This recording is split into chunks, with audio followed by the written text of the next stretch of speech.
Everyone, ಈ ವಿಡಿಯೋದಲ್ಲಿ ನಾನು ನಿಮಗೆ BLDC ಫ್ಯಾನ್ ಬಗ್ಗೆ ಹೇಳ್ತೇನೆ. ಅದಕ್ಕೂ ಮುಂಚೆ ಏನ್ ಮಾಡಬೇಕು ಅಂತ ಗೊತ್ತಲ್ಲ, ಕೆಳಗಡೆ ಸಬ್ಸ್ಕ್ರೈಬ್ ಬಟನ್ ಇದೆ, ಸಬ್ಸ್ಕ್ರೈಬ್ ಆಗಿ ಅಂಡ್ ಪಕ್ಕದಲ್ಲಿ ಬೆಲ್ ಐಕಾನ್ ಇದೆ, ಅದನ್ನ ತಪ್ಪದೆ ಪ್ರೆಸ್ ಮಾಡಿ. ಸೊ ತುಂಬಾ ಜನರಿಗೆ ಮನೇಲಿ ಕರೆಂಟ್ ಬಿಲ್ ಯಾಕೆ ಜಾಸ್ತಿ ಬರುತ್ತೆ ಅಂತಾನೆ ಗೊತ್ತಿರಲ್ಲ. ಸೊ ಕರೆಂಟ್ ಬಿಲ್ ಯಾಕೆ ಜಾಸ್ತಿ ಬರುತ್ತೆ ಅಂದ್ರೆ ಮನೇಲಿರೋ ಇಂಡಕ್ಟಿವ್ ಲೋಡ್ಸ್ ಇಂದ ಕರೆಂಟ್ ಬಿಲ್ ಜಾಸ್ತಿ ಬರುತ್ತೆ. ಇಂಡಕ್ಟಿವ್ ಲೋಡ್ಸ್ ಯಾವ್ಯಾವ್ದು ಅಂತ ಹೇಳಿದ್ರೆ ಮನೇಲಿರೋ ಫ್ಯಾನು, ಮೋಟಾರು, ಫ್ರಿಡ್ಜ್, ಆಮೇಲೆ ಮಿಕ್ಸರ್ ಗ್ರೈಂಡರ್, ಇವೆಲ್ಲ ಇಂಡಕ್ಟಿವ್ ಲೋಡ್ಸ್ ಆಗಿರುತ್ತೆ. ಸೊ ಮನೇಲಿರೋ ನಾರ್ಮಲ್ ಫ್ಯಾನ್ ಎಷ್ಟು ವ್ಯಾಟೇಜ್ ನ ಕನ್ಸ್ಯೂಮ್ ಮಾಡುತ್ತೆ ಅಂತ ಹೇಳಿದ್ರೆ ಸುಮಾರು 80 ರಿಂದ 100 ವ್ಯಾಟ್ ತನಕ ಕನ್ಸ್ಯೂಮ್ ಮಾಡುತ್ತೆ. ಸೊ ಈ BLDC ಫ್ಯಾನ್ ಏನಿದೆ ಇದು ಸುಮಾರು 6 ವ್ಯಾಟ್ ಇಂದ 28 ವ್ಯಾಟ್ ತನಕ ಕನ್ಸ್ಯೂಮ್ ಮಾಡುತ್ತೆ. BLDC ಅಂದ್ರೆ ಬ್ರಷ್ಲೆಸ್ DC ಕರೆಂಟ್ ಅಂತ. ಬ್ರಷ್ಲೆಸ್ ಅಂತ ಯಾಕೆ ಕರೀತಾರೆ ಅಂದ್ರೆ ಸಾಮಾನ್ಯವಾಗಿ DC ಮೋಟರ್ಸ್ ಅಲ್ಲಿ ಕಾರ್ಬನ್ ಬ್ರಷ್ ನ ಯೂಸ್ ಮಾಡಿರ್ತಾರೆ. ಸೊ ಇದರಲ್ಲಿ ಕಾರ್ಬನ್ ಬ್ರಷ್ ನ ಯೂಸ್ ಮಾಡಿರಲ್ಲ. ಸ್ಟೇಟರ್ ಅಲ್ಲಿ 24 ವೋಲ್ಟ್ ಕಾಯಿಲ್ ನ ಯೂಸ್ ಮಾಡಿರ್ತಾರೆ. ಆಮೇಲೆ ರೋಟರ್ ಅಲ್ಲಿ ಪರ್ಮನೆಂಟ್ ಮ್ಯಾಗ್ನೆಟ್ ನ ಯೂಸ್ ಮಾಡಿರ್ತಾರೆ. ಇದ್ರ ಕಾಯಿಲು 24 ವೋಲ್ಟ್ DC ಇಂದ ವರ್ಕ್ ಆಗುತ್ತೆ. ಸೊ ಅದಕ್ಕೋಸ್ಕರ ಇದರಲ್ಲಿ SMPS ಬೋರ್ಡ್ನ ಯೂಸ್ ಮಾಡಿದ್ದಾರೆ. SMPS ಅಂದರೆ ಸ್ವಿಚ್ಡ್ ಮೋಡ್ ಪವರ್ ಸಪ್ಲೈ ಅಂತ. ಇದು 24 ವೋಲ್ಟ್ DC ಔಟ್ಪುಟ್ನ ಕೊಡುತ್ತೆ. ಆಮೇಲೆ ಇದ್ರ ಸ್ಪೀಡ್ನ ಕಂಟ್ರೋಲ್ ಮಾಡಲಿಕ್ಕೆ ಇನ್ಫ್ರಾರೆಡ್ ರಿಮೋಟ್ ಸಿಸ್ಟಮ್ನ ಕೊಟ್ಟಿದ್ದಾರೆ.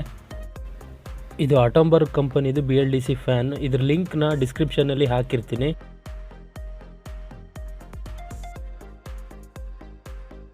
ಫ್ಯಾನ್ದು ಮೋಟರ್ ಇದನ್ನು ಓಪನ್ ಮಾಡ್ತೀನಿ ಇವಾಗ. ಇದರಲ್ಲಿ ಸ್ವಿಚ್ಡ್ ಮೋಡ್ ಪವರ್ ಸಪ್ಲೈನ ಯೂಸ್ ಮಾಡಿರೋದ್ರಿಂದ ಪವರ್ ಫ್ಲಕ್ಚುಯೇಷನ್ಸ್ ಇದ್ದರೂ ಕೂಡ ಸರ್ಕ್ಯೂಟ್ ಬೋರ್ಡ್ಗೆ ಏನೂ ಡ್ಯಾಮೇಜ್ ಆಗಲ್ಲ. ಆಮೇಲೆ ಇದು 140 ವೋಲ್ಟೇಜಿಂದ 285 AC ವೋಲ್ಟೇಜ್ ರೇಂಜಲ್ಲಿ ವರ್ಕ್ ಆಗುತ್ತೆ.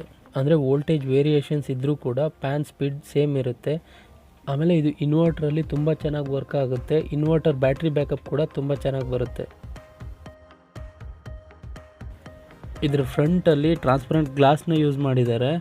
ಅದರೊಳಗಡೆ LED ಬೋರ್ಡ್ ಮತ್ತು ಇನ್ಫ್ರಾರೆಡ್ ರಿಸೀವರ್ ಇದೆ, ನೋಡ್ಬೋದು ನೀವು.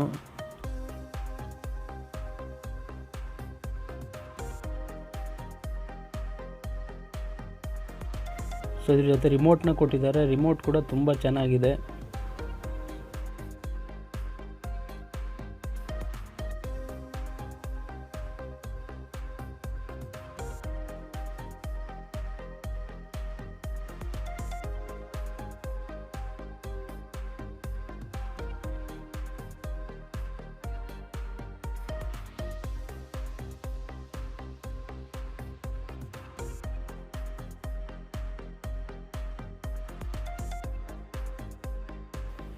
ಆಮೇಲೆ ತುಂಬ ಒಳ್ಳೆ ಕ್ವಾಲಿಟಿ ವಿಂಗ್ಸ್ನ ಕೊಟ್ಟಿದ್ದಾರೆ.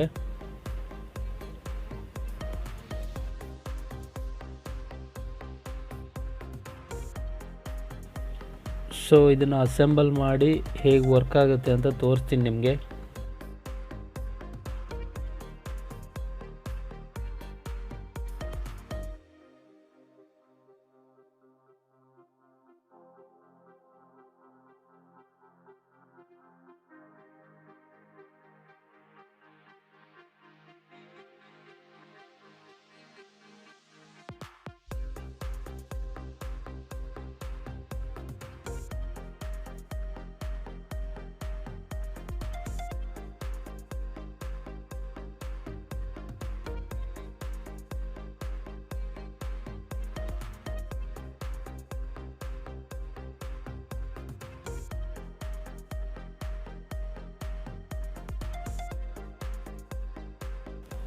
ಇದ್ರ ಕನೆಕ್ಷನ್ ತುಂಬ ಈಸಿ. ಇದ್ರ ಕನೆಕ್ಟ್ರಲ್ಲಿ 2 ವೈರ್ ಇರುತ್ತೆ, ಒಂದು ಫೇಸ್, ಇನ್ನೊಂದು ನ್ಯೂಟ್ರಲ್.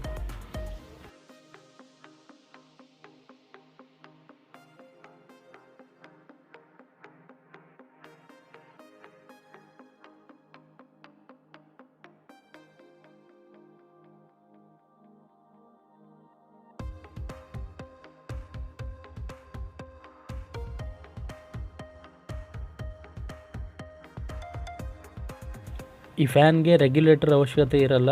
ಸೊ ಅದಕ್ಕೆ ಇದನ್ನು ಬೈಪಾಸ್ ಮಾಡ್ತಿದ್ದೀನಿ.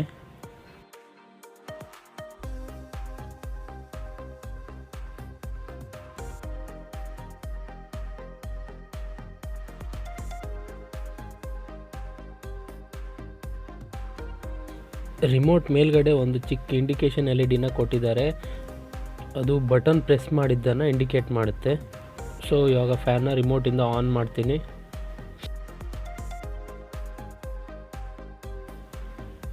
ಸೊ ಇದು ಇವಾಗ 5th ಸ್ಪೀಡಲ್ಲಿದೆ.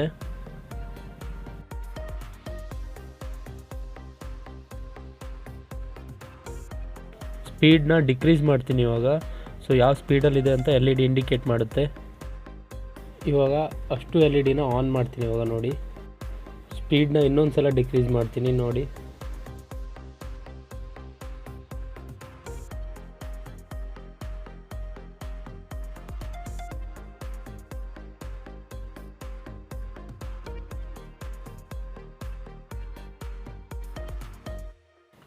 ಸೊ ಇವಾಗ ಸ್ಪೀಡ್ನ ಇನ್ಕ್ರೀಸ್ ಮಾಡ್ತಾ ಹೋಗ್ತೀನಿ.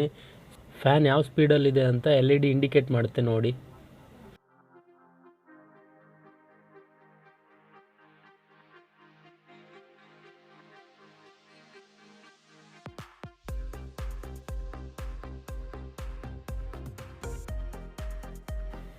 ಆಮೇಲೆ ಇದರಲ್ಲಿ ಸ್ಲೀಪ್ ಹಾಗೆ ಟೈಮರ್ ಆಪ್ಷನ್ಸ್ನ ಕೊಟ್ಟಿದ್ದಾರೆ.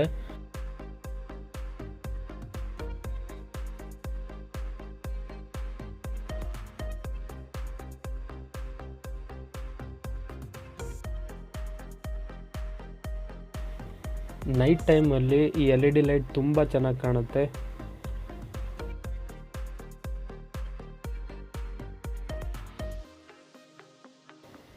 ಇದರಲ್ಲಿ 2 ಇಯರ್ ವಾರಂಟಿ ಕಾರ್ಡ್ ಆಮೇಲೆ 1 ಇಯರ್ ವಾರಂಟಿ ಎಕ್ಸ್ಟೆನ್ಷನ್ ಕಾರ್ಡ್ನ ಕೊಟ್ಟಿದ್ದಾರೆ. ಸೊ ವಾರಂಟಿನ ಹೇಗೆ ರಿಜಿಸ್ಟ್ರೇಷನ್ ಮಾಡೋದು ಅಂತೇಳಿ ಇದರಲ್ಲಿ ಇನ್ಸ್ಟ್ರಕ್ಷನ್ಸ್ನ ಕೊಟ್ಟಿದ್ದಾರೆ. ಸೊ ಅದನ್ನ ನೋಡಿಕೊಂಡು ರಿಜಿಸ್ಟ್ರೇಷನ್ನ ಮಾಡ್ಕೊಳ್ಬೋದು. ಆಮೇಲೆ ಇದರಲ್ಲಿ ಇನ್ಸ್ಟ್ರಕ್ಷನ್ ಮ್ಯಾನ್ಯಲ್ನ ಕೂಡ ಕೊಟ್ಟಿದ್ದಾರೆ.